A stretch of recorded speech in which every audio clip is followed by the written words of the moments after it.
Continuamos con la serie Las iglesias del Apocalipsis.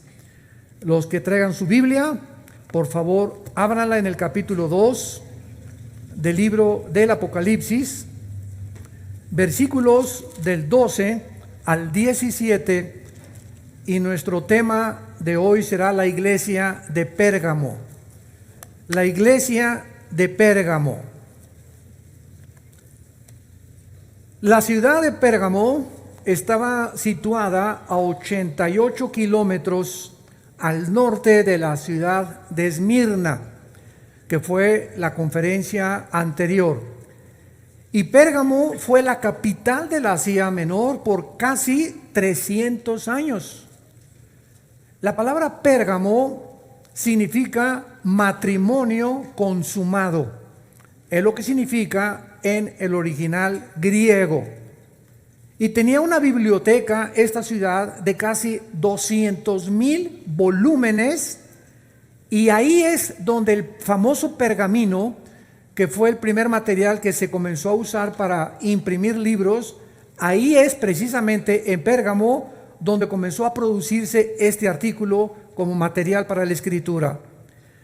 Pérgamo era una ciudad muy religiosa y tuvo templos que Éfeso, sus principales santuarios, estaban dedicados a la diosa Atenas y al dios Zeus. Tenían una estatua de Zeus de casi 14 metros de altura, y tenían también al famoso dios que actualmente es el dios, desgraciadamente, de la medicina.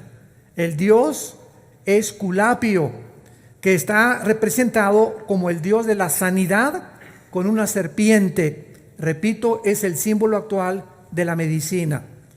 Es increíble que esta ciudad de Pérgamo haya podido desviarse tan grande de la palabra de Dios, porque fue la primera ciudad que edificó un grandísimo templo dedicado al César o Augusto César, que en ese tiempo era el emperador de Roma.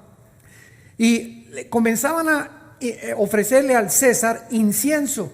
Entonces había reuniones en Pérgamo cada 3-4 meses, donde se reunían en los grandes auditorios que tenían, y le ofrecían, cuando llegaba Augusto César a visitarla, le ofrecían incienso como si fuera un dios, porque los césares romanos se proclamaron dioses a sí mismos, y las personas que se negaran a adorarle al César o a ofrecerle incienso eran condenadas inmediatamente a muerte. La persona que respetaba al César y que asistía a estos eventos, se le entregaba un pergamino donde se estipulaba que había cumplido con esta obligación, y sin ese pergamino no podía comprar ni vender en ningún lado.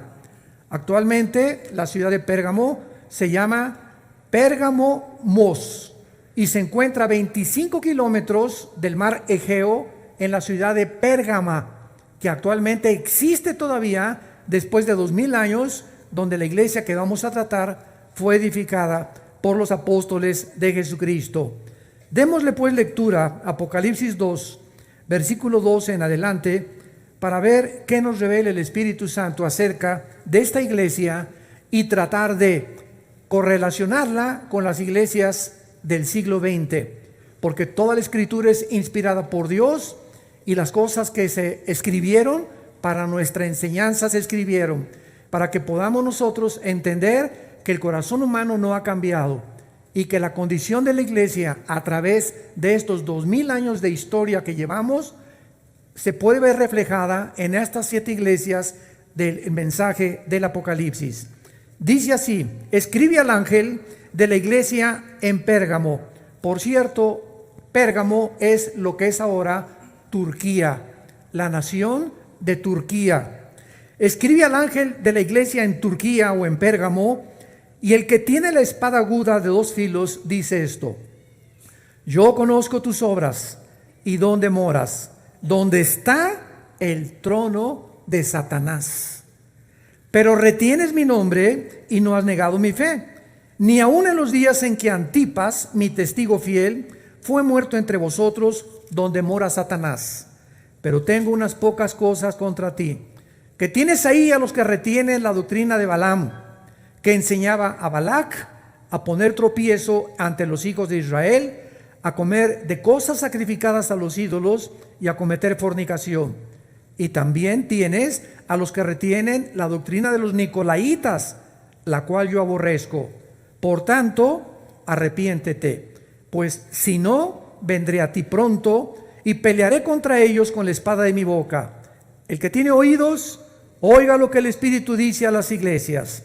Al que venciere, daré a comer del maná escondido y le daré una piedrecita blanca, y en la piedrecita escrito un nombre nuevo, el cual ninguno conoce sino aquel que lo recibe. Vemos que Cristo se introduce a esta iglesia en cada una de las cartas con la descripción que se hace de él en el capítulo 1 del Apocalipsis. Y aquí es interesante que la forma como Cristo se describe es como el que tiene la espada aguda de dos filos dice esto. La Biblia que tenemos aquí en nuestra mano es un libro espiritual.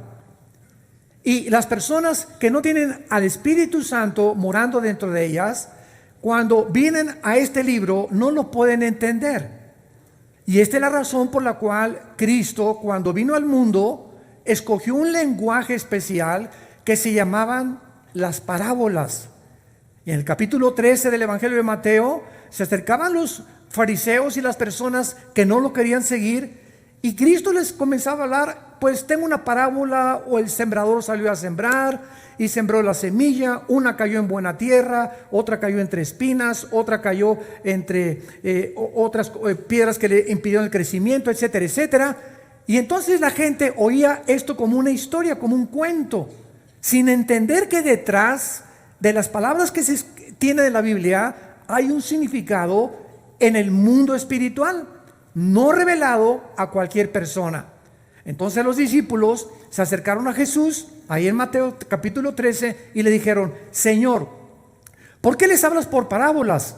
Y Jesucristo les dijo: porque teniendo oídos no oyen, y teniendo ojos no ven, pero a ustedes, o sea a sus discípulos, les es dado conocer los misterios del reino de mi Padre. Entonces, el lenguaje de la Biblia está escondido a la gente que no tiene al Espíritu Santo. 1 Corintios capítulo 2 dice: el hombre natural, el hombre que no ha sido regenerado por el Espíritu Santo, las cosas de la Biblia le parecen locura, porque chocan en el entendimiento, en la lógica, en el intelecto humano. No fue escrito para la Biblia, fue escrito para que el Espíritu Santo nos arrancara las vendas de los ojos y pudiéramos ver lo que se encuentra detrás de los simbolismos de la Biblia, que se encuentran interpretados dentro de la misma Biblia también. Por ejemplo, si queremos nosotros saber a qué se refiere Cristo con yo soy el que tiene la espada de dos filos, tenemos que buscar siempre en la misma Biblia, porque la suma de la palabra es verdad.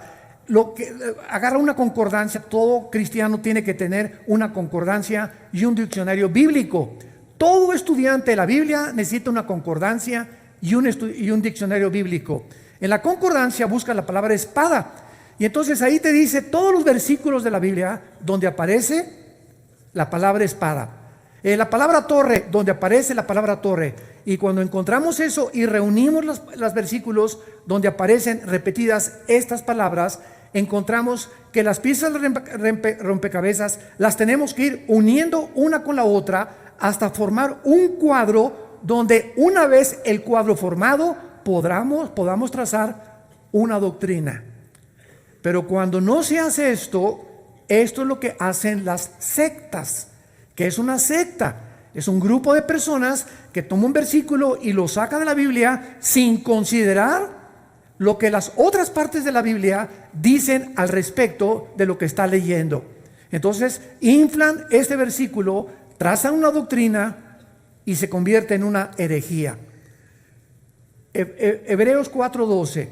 La palabra de Dios es como una espada de dos filos, que penetra hasta partir el alma y el espíritu, y discierne las intenciones del pensamiento y las intenciones del corazón. Entonces encontramos ahí en Hebreos que el autor de los Hebreos estaba de acuerdo con el autor de Apocalipsis, donde Juan y Pablo, que fue el escritor del libro de los Hebreos, estaban completamente inspirados y escribían lo mismo con diferentes palabras. La palabra de Dios se le compara con una espada. Cuando Jesús dice, el que tiene la espada de dos filos, está hablando que la palabra de Dios es filosa como una espada, porque entra como una espada y tiene dos filos. La palabra de Dios salva y el otro filo es para juzgar. Tiene un doble propósito la Biblia. Nos salva, pero también nos juzga. Y es interesante que dice en Hebreos 4:12, la palabra de Dios es como una espada de dos filos y penetra hasta partir, ¿qué cosa? ¿Perdón? El alma y el espíritu. Vamos a seguir esta línea de lógica. Muy bien. Si la palabra de Dios es la única que divide o separa el alma y el espíritu, significa que antes de que fuéramos cristianos, el alma y el espíritu estaban amalgamados. Estaban así juntos. En otras palabras, el alma es la mente, el espíritu es la parte a la cual Dios nos habla. Entonces, la palabra de Dios, cuando recibes a Cristo, sucede algo dentro de nuestro ser, que el alma se separa y del espíritu, y ahora Dios puede comunicarnos directamente a nuestro espíritu para que el espíritu comience a renovar el alma, la mente. Pero si no es la palabra de Dios, no vas a entenderlo, porque todas las zonas son grises sin esta división del Espíritu de Dios. ¿Capiche? ¿Entienden? Esto es elemental, esto es importantísimo de poder comprender. Cuando nosotros fuimos creados espíritu, alma y cuerpo.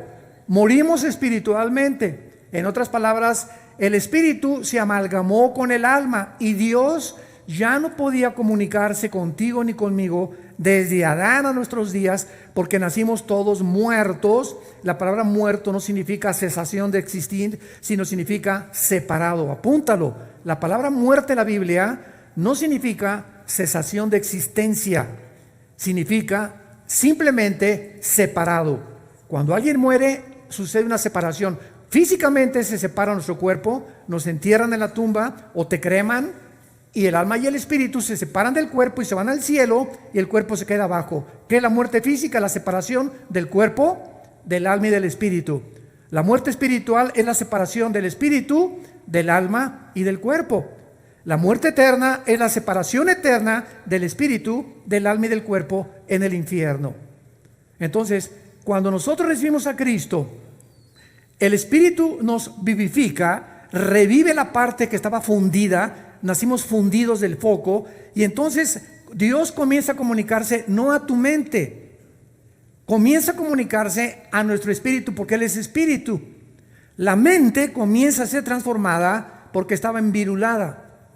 Nacimos envirulados todos, con el programa de nuestros padres, de tal vez religiones equivocadas que nos inculcaron de niños, los programas que en la universidad y en la secundaria te inculcan, que el materialismo, el humanismo, el hedonismo, el comunismo, el fascismo, el socialismo, etcétera, etcétera, programas y filosofías del mundo, de hombres como tú y como yo, cerrados a la verdad espiritual, que fue lo que programó nuestra mente durante muchos años.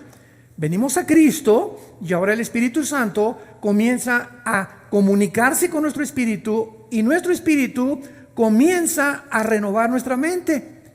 Y entonces ahora ya no acepto lo que oigo en el radio tan fácilmente, ya no acepto tan fácilmente la teoría de la evolución, ya no acepto tan fácilmente que hay que vivir para hacer dinero, ya no acepto que el que no tranza no avanza, ya no acepto que puedo tener un amante y que si mi esposa se pone gorda no tengo por qué ya tener relaciones con ella. Ya no puedo aceptar las cosas que el mundo nos ofrece, porque mi mente está reacondicionada para pensar como piensa Dios. Y cuando Dios ve que en tu mente está comenzando a ser reacondicionada, está comenzando a ser transformada, porque estás obedeciendo lo que Él te dice aquí, sucede un milagro dentro de tu vida. Comienzan tus sentimientos y tus emociones a ser limpiados. Comienza una limpieza interior y comienzas a pensar más claramente. Comienzas a tener menos miedo de vivir. Comienzas a tener menos temor del futuro. De que si se muere tu esposo, que si no te va a dar el seguro social, y se muere tu hijo, y ya se fue a vivir tu esposo para otro lado, o tú por aquí, por allá, y todos esos temores comienzan a desaparecer en el poder que dentro de nosotros el Espíritu Santo nos comienza a blindar. Comenzamos a ser blindados contra las cosas que al mundo común y corriente le afectan. A nosotros ya no nos afectan porque comenzamos a ser transformados interiormente. Entonces, sin que te des cuenta, te estás convirtiendo en la persona que Dios quiere que tú seas, un guerrero, una guerrera de Dios. Y eso es lo que el mundo necesita, guerreros, seres humanos que se enfrenten a la humanidad sin temor, seres humanos que se enfrentan al mundo y le digan, así dice el Señor. Yo no estoy de acuerdo con eso, aunque el mundo esté contra ti, tú estás en contra del mundo. ¿Por qué? Porque ahora sigues a aquel que es más grande que cualquier cosa en este mundo. Cuando Elías se presentó en los libros de los reyes en el Antiguo Testamento al rey Acab y a la reina Jezabel, que tenían el poder del universo para poder matar al que sea, cuando se entra Elías delante de Acab, ¿qué le dice? ¿Se acuerdan qué le dice el rey Acab? Yo soy Elías y estoy el siervo delante del cual está el Señor de los ejércitos. O sea, Acab, vengo a presentarme a ti. Estás en un trono y tienes mucho poder, pero ¿sabes una cosa? A mí me manda alguien más grande que tú. El Altísimo Señor. ¿Voy a tener miedo de ti, chinche y garrapata mugrosa? Para nada, ¿verdad?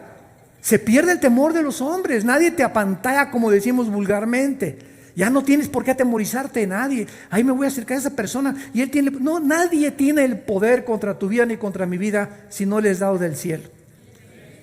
Y cuando comienzas a ser libre de esos temores, lo mismo que Moisés, ve con el faraón. ¿Con quién? ¿Qué dijo? A ver, Aarón, oí bien lo que dijo el Dios, que vayamos con el faraón. Con el faraón nos pueden matar como chinches en cualquier momento. Es el hombre más poderoso del mundo. Y llega Moisés ante el faraón y le dice, ¿verdad? Dice el Señor, deja ir a mi pueblo. ¿Qué fue lo que pasó con Moisés cuando se enfrentó con faraón? Días antes, semanas antes, había tenido un encuentro con Dios en la zarza ardiente. Entonces, este es el propósito por el cual Dios dice, yo soy el que tengo la espada de dos filos. En otras palabras, cuando venimos a la palabra, venimos a ser penetrados por el Espíritu Santo. Ábrele tu corazón a Dios. Deja que la palabra de Dios te redarguya, te instruya, te guíe, te aconseje. Hazle caso a la Biblia. Hijo mío, dice Salomón en Proverbios, abre tus ojos a la sabiduría, tu corazón a tu entendimiento, átalas a tu cuello, escríbelas en la tabla de tu corazón, porque entonces hallarás gracia delante de Dios y de los hombres y añadirás años de vida. Nada ni nadie te podrá separar de mi amor. No temas, estoy contigo todos los días hasta el fin del mundo. Esta es la condición que necesita nuestra alma para poder vivir, sobre todo en el mundo en el que estamos tú y yo viviendo. A continuación, Dios le dice a esta iglesia en el versículo 13, yo conozco tus obras. ¿Y dónde moras? Donde está el trono de Satanás, pero retienes mi nombre y no has negado mi fe. Cristo aprueba a la iglesia de Pérgamo por dos razones. Número uno, por ser fiel. La palabra fidelidad en el original hebreo, cuando tú buscas la palabra hebrea para verdad, es emuná, con E de Enrique, emuná, H al final. Y lo puedes separar porque muchas veces cuando hablamos de fidelidad, la raíz viene precisamente de la verdad. Entonces, ser fiel es tener la verdad. El que habla la verdad es fiel a la verdad. Jesucristo le dijo a Pilato en el Evangelio de Juan, todo aquel que es de la verdad, oye mi voz. ¿Qué es la verdad?, le dijo Pilato. Y se volteó y no lo dejó a Cristo acabar de decirle que era la verdad. Anteriormente él dijo, yo soy la verdad.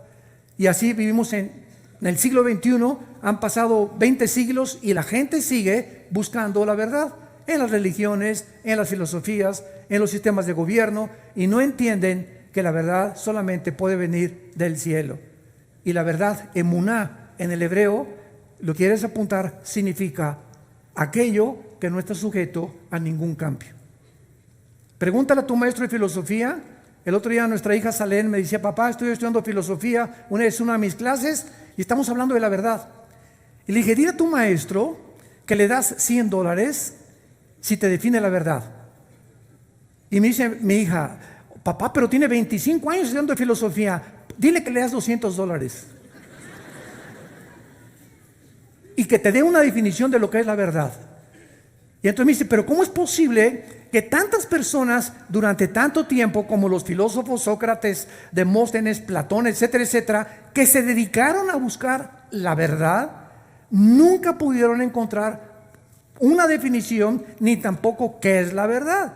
Entonces, como en estos últimos siglos no se ha encontrado qué es la verdad, ¿qué creen ustedes que es lo contrario a la verdad? El relativismo. La filosofía del relativismo. O sea, tu verdad no es mi verdad es mi verdad. Lo que es para ti verdad, para mí no es verdad. Vive como tú quieras. Si tú te quieres casar con un hombre, pues, y ser feliz con él, esa es tu verdad, para mí no es la verdad. Déjame en paz, por favor. Entonces no hay nada que tenga un fundamento, ni tampoco una estructura o un patrón para poder definir esto es la verdad. Porque es relativo. Todo el mundo tiene su verdad y no hay una verdad absoluta. La Biblia es el único libro que contiene verdades absolutas, no relativas. Lo que la Biblia dice ha permanecido por todos los siglos. Y los soles y la tierra y el universo pasará, pero mis palabras permanecerán, porque son fieles y verdaderas. Y cuando tú te agarras a esto y abrazas la verdad de la Biblia, no te imaginas el guerrero y la persona en la que el Espíritu Santo te puede transformar. Esta iglesia de Pérgamo tenía un grupo de cristianos que eran fieles a la verdad. Se abrazaron la verdad, se apasionaron por la verdad y vivieron cada uno de ellos por la verdad también. Ahora, dice aquí a continuación en Apocalipsis 2, versículo 13: yo conozco tus obras y donde moras el trono de Satanás, pero me retienes mi nombre y no has negado mi fe ni aun en los días en que Antipas, mi testigo fiel, fue muerto entre vosotros, donde mora Satanás. Estos cristianos mantuvieron en medio de esta ciudad idólatra, adúltera, depravada moralmente, entregados completamente al mundo, un grupo pequeño, y entre ellos había un esclavo que se llamó Antipas. Era un esclavo judío que fue obligado un día a hincar su rodilla cuando Augusto César llegó a la ciudad y demandó adoración de parte de todos los ciudadanos. Entonces Augusto César estaba así sentado en su trono y todos se hincaron y una sola persona permaneció parada. Entonces Augusto César le dijo al centurión romano: ve con ese hombre y tiene tipo de esclavo y dile que por qué no se hinca. Y entonces el centurión se acercó con Antipas y le dijo: oye Antipas, dice el César que por qué no te hincas. ¿No sabes tú que el mundo entero está contra ti? Y Antipas le contestó al centurión y le dijo: ve y dile al César que si todo el mundo está en contra de mí, yo estoy en contra de todo el mundo. Y lo mataron y lo metieron a una olla de aceite hirviendo. Murió quemado Antipas. El siervo fiel le llama el Espíritu Santo, porque fue fiel a la verdad de Jesucristo hasta el último momento de su vida. ¿A cuántos de ustedes les han hablado en la oficina: hoy es cierto que eres cristiano? Y no te está esperando una olla de aceite hirviendo en la avenida Reforma para que te quemen, ¿verdad? Ni aquí en Satélite. ¿Cuántos ahora en Navidad que se juntan con todos a tomar y emborracharse, etcétera, etcétera, con la familia, dicen: oye, ¿tú eres de esos que ya no te emborrachas? Y le dices: no, bueno, no soy tanto, ¿verdad? Bueno, soy cristiano, pero no soy tan fanático. O hasta llegas el momento de tu infidelidad que niegas que sigues a Jesús. Por el qué dirán, por la presión, que es más grande, entra a tu vida y como no estás blindado, cedes, te rindes a la presión del mundo. Y si tú sigues en esa posición, ¿cómo puedes entonces morir por Cristo algún día? Para morir por Cristo necesitamos primero aprender a vivir por Él. Y si tienes temor de tus amigos, del que dirán, de la presión del mundo, no eres una persona que tiene un espíritu no de temor, sino de poder, dominio propio y amor, que es el espíritu que Dios nos ha dado. Entonces, esta iglesia manifestó eso y Antipas resalta como un diamante al que el Espíritu Santo quiere mencionar de todos los que siguieron después de él, de la persecución. Ahora veamos la acusación que Jesucristo les hace. Versículo 14. Pero tengo unas pocas cosas contra ti, que tienes por ahí a los que retienen la doctrina de Balaam, que enseñaba a Balac a poner tropiezo ante los hijos de Israel, a comer cosas sacrificadas a los ídolos y a cometer fornicación. La doctrina de Balaam la encontramos en el libro de los Números, en el capítulo 22 al 25 del Antiguo Testamento. Balaam es el símbolo en el Nuevo Testamento de un falso profeta. Es el símbolo de un falso profeta que se vende, prostituye su llamado por dinero, por lucro. En aquel tiempo de Balaam, cuando tú leas la historia, había un rey llamado Balac, rey de Moab. Y este rey quiso maldecir al pueblo de Israel. Entonces supo que Balaam era su profeta y le mandó a hablar aquí entre nos, ¿verdad? Vente para acá, vamos a platicar, te invito a una cena, una comida y te voy a dar lo que quieras, maldice al pueblo de Israel. Pero sucedió un fenómeno muy interesante en la Biblia que nos habla de la protección que tenemos de Dios.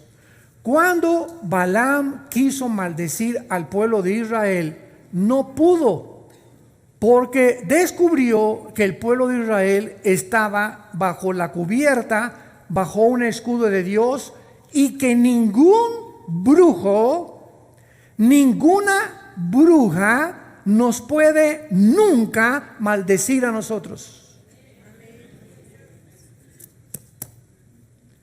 a menos que tú te apartes del camino de Dios. Mientras nos mantengamos caminando en el camino de Jesucristo, en el camino de la palabra de Dios y en comunión con Jesucristo, ni ángeles, ni principados, ni la muerte, ni lo porvenir, ni la desnudez, ni la pobreza, ni ninguna cosa creada nos podrá nunca separar de la protección y del amor en Cristo Jesús. Romanos capítulo 8. Entonces Balaam se comenzó a frustrar y le dijo a Balac: es que no lo puedo maldecir al pueblo de Dios, porque están bajo la protección, ninguna bruja, nadie les puede tocar, porque son el pueblo de Dios, son la familia de Dios. Entonces planearon una estrategia y aumentó el precio que le dieron a Balaam para maldecir al pueblo de Dios. Y entonces Balac le dijo a Balac el secreto para que el pueblo de Dios pudiera ser maldecido. Y entonces le dijo Balaam al rey: vamos a hacer que los hombres forniquen con mujeres moabitas, que tenían prohibido meterse con una mujer que no fuera su esposa. Y cuando lo lograron y les presentaron a unas mujeres prostitutas, y la mayor parte de los líderes se mezclaron con estas mujeres, entonces pudieron ser maldecidos. ¿Qué maldición tan grande trae a un varón serle adúltero a su esposa? No te la acabas con Dios. No te imaginas que en ese momento se quita como un globo el escudo de protección que tenemos y quedamos a merced de demonios, de principados, de potestades, de huestes espirituales de maldad que están buscando un hoyo en nuestra armadura, un agujerito para entrar a la casa. Ahí viene la víbora para meterse a la casa, a morder e inyectar veneno a nuestros hijos y destruir nuestro matrimonio. Esta es la razón tan importante por la cual cada año estamos haciendo este seminario de matrimonios ahí en la Riviera Maya, Dichosos y benditos los que puedan asistir y poder escuchar las conferencias que vamos a compartirles, porque salen fortalecidos, entienden la santidad tan grande del pacto que ante Dios es y significa el matrimonio. Y el peligro tan grande que el que comete adulterio destruye su alma. El que comete adulterio destruye completamente su vida, comienza a ser inundado por termitas espirituales que comienzan a destruir tu carácter y comienzan a apartarte pierdes la visión, pierdes la brújula, pierdes el Waze o el GPS y ya no sabes para dónde vas ni para dónde está la salida y comienzas a tomar decisiones equivocadas porque ya a lo mejor tienes más dinero o prosperas, pero cuando alcanzas esas cosas que tú supuestamente creías que te iban a dar la felicidad, al tenerlas descubres que se vuelven contra ti. Y tal vez hiciste dinero, pero perdiste la salud para no poder disfrutar lo que tenías. O pasa algo en lo que te das cuenta que fue el más grande error, que por una pequeña tontería las zorras se comen las uvas. Un desliz impresionante, pequeño, que venías jugando con él desde hace algunos meses, como dicen Proverbios. ¿Jugará el hombre con brasas sin que sus vestidos ardan? Si estoy con brasas, dale, brinque, me voy a quemar tarde o temprano. Así es, dice Salomón, el que mira a una mujer que no es su esposa. Y la miras, y la miras, y la miras, y la miras, y tienes una semana, 2 semanas, 3 semanas, un mes coqueteando con alguna o con pornografía, que es el veneno más grande de maldición para un ser humano, hasta que llegue el momento en que estás listo y preparado psicológicamente para cometer adulterio. Jugaste con el pecado y con el pecado no se juega porque perdiste el temor de Dios. En 2 de Pedro nos habla la Biblia que en los últimos tiempos que estamos viviendo habrán también muchas personas que se dicen profetas o que se dicen apóstoles o que se dicen siervos de Dios, y que realmente detrás de la motivación que ellos tienen no es el reino de Dios ni la gloria de Dios, es el dinero. Hacer dinero no es pecado. Acordémonos que dice Pablo en 1 Timoteo 6:10, es el amor al dinero. Dios no está en contra que tengas algún día una buena casa, un buen coche, un buen tacuchín, ¿verdad? Tus hijos en buena escuela. Dios no está en contra de eso, no está en contra de las riquezas. Es un error gravísimo creer que la humildad es no tener nada. Hay pobres que son más orgullosos que muchos ricos que son humildes. Entonces el problema es el amor a lo que tú tienes, hacer un ídolo de lo que tú crees que es tu ídolo, el dinero. Dice en 2 de Pedro capítulo 2, hubo también falsos profetas, y en estos podríamos poner a Balaam, como habrá entre ustedes falsos maestros, que introducirán encubiertamente herejías destructoras y negarán al Señor que los rescató, atrayendo sobre sí mismos destrucción repentina. Y muchos seguirán sus disoluciones, por causa de los cuales el camino de la verdad será blasfemado. Y por avaricia, o sea, por el amor de tener más, harán mercadería de vosotros, con palabras fingidas. Sobre los tales, ya de largo tiempo la condenación no se tarda y su perdición no se duerme. Vemos pues nosotros que también es otra de las lamentaciones que se encuentran en la iglesia cristiana, por lo que nació la famosa teología, que no es ni teología, no es ni doctrina tampoco, que se le llamó de la prosperidad. Y lo vamos a ver ahorita a continuación, que por un lado Roma, lo vamos a ver ahorita, por un lado Roma asoció la espiritualidad con la pobreza. ¿Quieres servir a Dios? Vete a un convento, no te cases, anda de guaraches y vende todo lo que tienes, dándole un significado a las palabras de Cristo fuera de su contexto. Entonces Roma hasta nuestros días asocia la humildad o la espiritualidad con la pobreza. Y ahora es al revés. La iglesia cristiana evangélica, no toda, pero hubo ciertas secciones de nuestra iglesia cristiana evangélica que comenzaron a decir que si no tienes una iglesia con candeleros de oro y con alfombras persas y con lujos y con todo lo que quieres, no eres un pastor de éxito. Entonces vino la competencia y pastorcitos, ¿verdad?, que yo conozco, lindos, o que conocí en Tuxtla y en Chiapas y en Oaxaca, que tienen 4 o 5 personas, sus asientos son de troncos de árboles, el púlpito es un tronco de árbol, hombres fieles, hombres que aman apasionadamente al Señor y que no tienen acceso a muchos pastores de muchas ciudades. ¿Serán porque no son espirituales? ¡Qué increíble! Qué increíble que se pueda considerar o asociar la espiritualidad con las riquezas o el tamaño que tienes de la iglesia. Así se encuentra el cristianismo del siglo XXI. Y esta es la desgracia más grande que ha pasado con el cristianismo. Ahora veamos a continuación por qué se le llama Pérgamo a esta iglesia. Porque Jesucristo les dice: tengo unas pocas cosas contra ti, que tienes la doctrina de Balaam, que enseñaba a Balac poner tropiezo, etcétera, etcétera. Y en el año 325, ojalá que muchos tomen nota, después de Cristo, 325 años después de Cristo, el último emperador romano se llamó Constantino. Constantino detuvo la persecución a los cristianos en el circo romano. Y el emperador Constantino absorbió el cristianismo e impuso el cristianismo como la religión oficial del Imperio Romano. Entonces vean ustedes, el Imperio Romano era político y de repente en el año 325 el mismo Imperio Romano simplemente se volteó con otra cara, con la cara de la religión.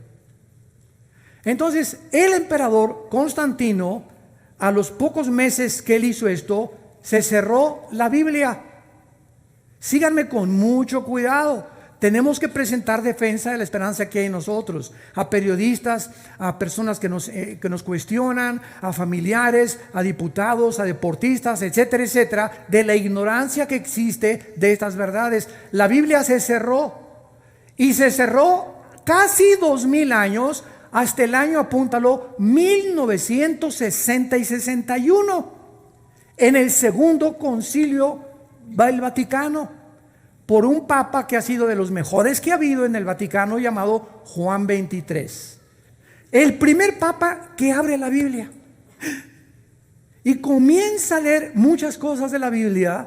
Y entonces de 1961 hasta los 70s, 80s, vino un cambio muy bueno en la Iglesia Católica, donde el Papa Juan XXIII comenzó a ordenar que la gente del populos, porque antes no podías leer la Biblia sin la orden y la autoridad de un obispo. Y así venían impresas las Biblias, no traían, se llamaba el imprimatur. Y si no traía el imprimatur, significa que ese obispo no estaba autorizándosela para que tú la leyeras. Imagínense nada más. Entonces comenzó la gente ya a leer la Biblia. Cantidad de católicos, gracias a Dios, comenzaron a abrir la Biblia. Hasta el siglo XXI la siguen abriendo. Y cantidad de católicos en el mundo entero están abriendo los ojos a lo que es el cristianismo. Pero durante estos casi 2000 años, escúchenme con mucho cuidado, oigan todas las herejías que se introdujeron al cristianismo. Las voy a mencionar una por una, y ninguna de ellas se encuentra en la Biblia y ninguna de ellas es bíblica tampoco. Número 1, se comenzó a hacerle un culto a la mamá de Jesucristo, a María. Cuando la Biblia dice en Hechos 4:12, no hay ningún otro nombre en que podamos ser salvos más que en el nombre de Jesús.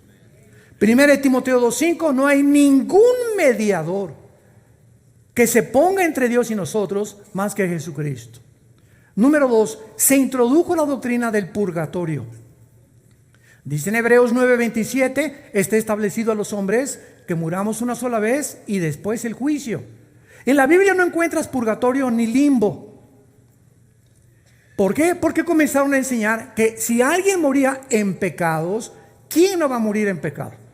Nada más los querubines. Si morías en pecado, entonces el purgatorio era un lugar antes de entrar al cielo donde purgarías ahí 5,000 años o 10,000 años para que acabar de purgar tu alma, ya de ahí te pasaras al cielo. Pero esta doctrina del purgatorio tenía una motivación completamente de avaricia, porque entonces se instituyeron las misas gregorianas. Apúntalo. ¿Qué son las misas gregorianas? Que si se muere, no tu perro, ¿verdad? Si se muere tu papá o una persona, vas a la iglesia y le dices, quiero ofrecer una misa para sacar del purgatorio a mi primo o a mi hijo. Vean ustedes, ahorita decimos, Dios mío, ¿cómo pudimos haber algún día en el pasado creído todo esto? Y entonces se ofrece la misa, y entonces mientras más misas contratas, porque te cobran por la misa. No es la misa el domingo que hacen todos los días. No llegas tú y quieres ofrecer una misa el martes, el miércoles, te cobran por esa misa, y entonces tu difunto tiene 1,000 o 3,000 años menos de purgatorio. Mientras más misas, más rápido sale del purgatorio. Número 3, se instituyó el voto del celibato sacerdotal. ¿Quieren servir a Dios? No se pueden casar. ¿Qué dice la Biblia? 1 Corintios capítulo 7. Esto está en todas las Biblias. En la Torre Samad, en la Nácar Colunga y en la de Jerusalén, que son las que usan nuestros hermanos católicos que ya se han convertido a Cristo. Están en todas las Biblias. El que no tenga don de continencia, 1 Corintios 7, escribe el apóstol Pablo, no se case. Si no tienes el don, cásate, porque entonces vas a fornicar. Y entonces, 400 o 500 años después, en el año más o menos 700, 800 y 1000 años después, en el año 1500, se encontraron solamente en Madrid, en España, túneles que entre los monasterios de los hombres y de las monjitas llenos de abortos. Los pobres curitas, ¿verdad?, arañaban las paredes ya del monasterio. Y las monjitas igual. Oye, pues no todo el mundo tiene ese don de que no eres atraído sexualmente. Por naturaleza, el 90% de los seres humanos somos atraídos sexualmente. La sexualidad es un don, es un privilegio de los más preciosos que Dios le dio al ser humano. Dios dijo, fructifíquense únicamente dentro de la dimensión del matrimonio. Pero se obligó, y vemos ahorita, hace 1 o 2 semanas, más de 1,000 niños abusados por obispos y cardenales pederastas en Pensilvania, en Estados Unidos, en Nueva York y en otras partes de Europa. Miles de niños abusados por estos hombres, que la mayoría, ¿verdad?, creyendo que sirven a Dios, se dan cuenta que son atraídos por mujeres. Y ahorita, ¿verdad?, qué increíble que el Papa Francisco no quiera quitar esto, porque no es un dogma de fe, es una tradición. Así lo dijo hace 2 días. Y ojalá que cambien esto, ¿verdad? Número 6, el pago por las misas, las gregorianas. Número 7, la confesión auricular, que si tú tenías un pecado, tenías que ir con un hombre afuera del confesionario, en este caso un cura, un sacerdote, te hincas con él y al hombre le confiesas tus pecados. Entonces el cura te da lo que se llama, ¿verdad?, la penitencia. Si están muy gruesos tus pecados, 50 Aves Marías. Y dale, y repite, o 250 Padres Nuestros, o 2 días de ayuno. Y 1 de Juan capítulo 1 que dice, si pecamos y confesamos nuestros pecados, Él es fiel y justo para perdonarnos de toda maldad. Cuando Jesús murió en la cruz, el velo del templo se rompió a la mitad. Se abría el paso ahora a la presencia de Dios sin intermediarios. En el Antiguo Testamento, los sacerdotes guiaban al lugar santísimo y ofrecían sacrificios a Dios a través de los sacrificios de los becerros, de las ovejas, etcétera, etcétera. Cuando Cristo muere en la cruz, se acaba el Antiguo Testamento. Hebreos capítulo 9, el antiguo pacto se acaba, viene un mejor pacto. Ahora viene Jesucristo como el único que nos puede llevar a Dios. Efesios capítulo 2, Él vino a abrirnos la puerta y a reunirnos por medio de su sangre con su Padre. Ya no necesitamos a ningún hombre que nos lleve a Dios. Increíble, ¿no? se llama la doctrina de la transubstanciación, que el cura tiene el poder de hacer un milagro, convertir el agua en sangre y el pan en la carne de Jesucristo. Por eso se llama la transubstanciación. Se prohibió a los laicos leer la Biblia, ya lo vimos. Se declaró que solo la iglesia en el año 1303 después de Cristo, 1303, que solo la iglesia católica puede salvar y que es la única verdadera. En el año 1546 se declara que las tradiciones de la iglesia tienen la misma autoridad que la Biblia. En 1860 se declara ex cátedra.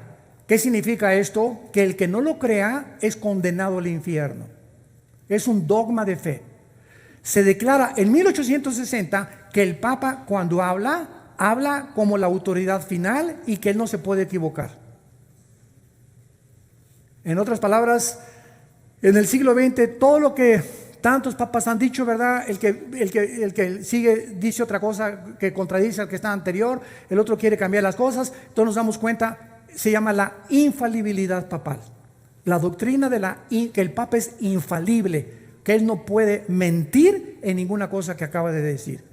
Pero Roma no va a cambiar, porque el Vaticano aparece en Apocalipsis 17 como la gran ramera, que reunirá, y está ahorita un movimiento que se llama el movimiento ecuménico, tratando de reunir a todas las religiones bajo una sola bandera, con el pretexto de que oremos todos por la fe. Espérame tantito, yo no puedo orar con un musulmán por la fe, porque él no lo ora al Dios verdadero y vivo que yo adoro. Yo no puedo orar con un musulmán o con un hindú, ¿verdad? Porque ellos tienen millones de dioses. Entonces, cuando decimos vamos a orar al mismo Dios, Alá es el mismo Dios que Jehová. No es cierto, no es cierto, no es cierto. Jehová es el Dios y Padre de Abraham, de Isaac y de Jacob y de su Hijo Jesucristo. Alá es el nombre que se inventó a Mahoma, no al Dios del cristianismo, que vino al mundo a morir en una cruz. ¿No quisieras tú en este momento, en esta mañana, abrirle los ojos a la verdad de la Biblia y de Cristo en la cruz, que muere para que podamos ser libres de tantas tradiciones, de tantas mentiras, de tantas cosas que se han introducido, por lo cual el mundo vive como en una rueda de fortuna, todos confundidos sin saber quién tiene la verdad? Es que esa iglesia dice que tiene la verdad, es que esa iglesia tiene la verdad. Nadie tiene la verdad más que Jesús. Él es el camino, la verdad a la vida. Ven hoy a la cruz. Te damos gracias, Señor, por tu palabra.